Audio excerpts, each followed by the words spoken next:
ओम नमः सिद्धेभ्य। बोलिए आचार्य भगवान गुरुदेव श्री वसुनंदी जी मुनिराज की जय। अहिंसा में विश्व धर्म की जय। जैनम जयतु शासनम विश्व कल्याण कारकम। महानुभाव, हम लोग यहाँ पर विनय पाठ के अर्थ को समझ रहे हैं। आज द्वितीय दिवस और दूसरे काव्य को समझने का यहाँ पर हम लोग पुरुषार्थ कर रहे हैं।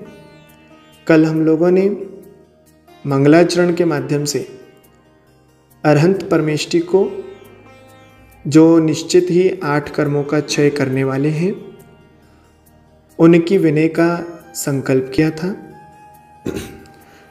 अपने स्थान पर खड़े होकर उनकी वंदना का भाव बनाया था। अब आगे चलते हैं और आगे की 2 पंक्तियों को यहाँ पढ़ते हैं। अनंत चतुष्टय के धनी तुम ही हो सिरताज, मुक्ति वधु के कंत तुम 3 भुवन के राज। यहाँ कह रहे हैं अनंत चतुष्टय के धनी। अनंत चतुष्टय कहलाते हैं जब 4 घातीय कर्मों का नाश होता है, ज्ञानवर्ण, दर्शनवर्ण, वेदनीय और अंतराय। जब इन 4 घातीय कर्मों का क्षय करते हैं तब अनंत चतुष्टय प्रकट होते हैं। अनंत ज्ञान, अनंत दर्शन, अनंत सुख और अनंत वीर्य। इन 4 चतुष्टय को प्राप्त करने वाले श्री अरिहंत परमेष्टि। धनी अर्थात व्यक्ति जब धनवान होता है तो कोई संसार में उसको धन से धनवान मानता है, कोई गुणों से महान मानता है, कोई उसके व्यक्तित्व से, उसकी क्वालिटीज़ से उसको महान मानता है। लेकिन यहाँ पर जो तीर्थंकर प्रभु हैं या केवली भगवंत हैं, वे चतुष्टय से जो अनंत पद को प्राप्त हैं, अनंत तत्व को प्राप्त हो चुके हैं, उन 4 से जो धनी हैं, धनवान हैं। और वो कैसे हैं? तुम ही हो सिरताज। ताज हमेशा सिर पर पहना जाता है, मुकुट हमेशा मस्तकों पर ही होता है। और ऐसे ही 3 लोक पुरुषाकार हैं, लोक पुरुष संठान।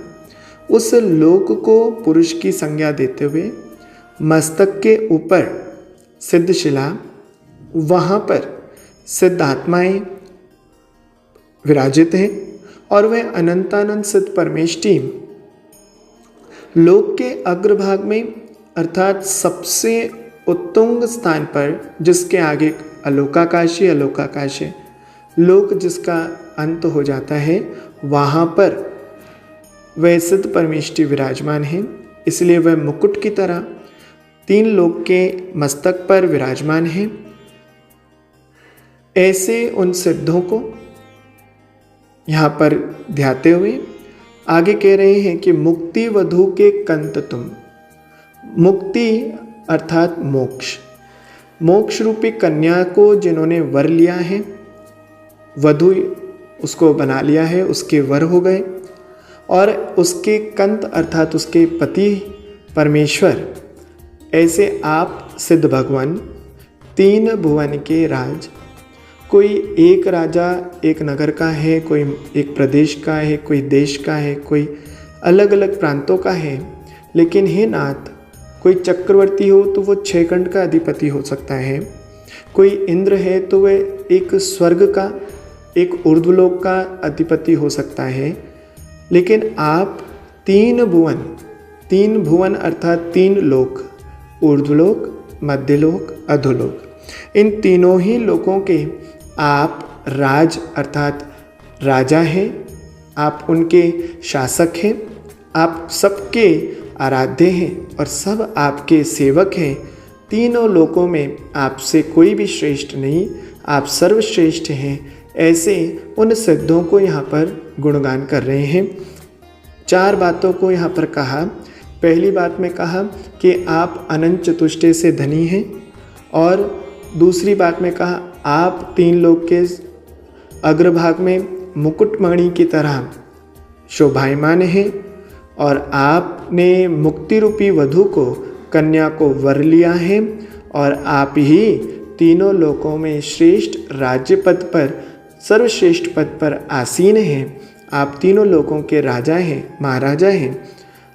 इसलिए इन सभी गुणों से युक्त सिद्धों को यहाँ पर स्मरण किया, गुणगान किया। इसके माध्यम से यहाँ पर दूसरा काव्य पूर्णता को प्राप्त होता है। आज बस इतना ही। बोलिए परम पूज्य आचार्य गुरुदेव श्री वसुनंदी जी मुनिराज की जय।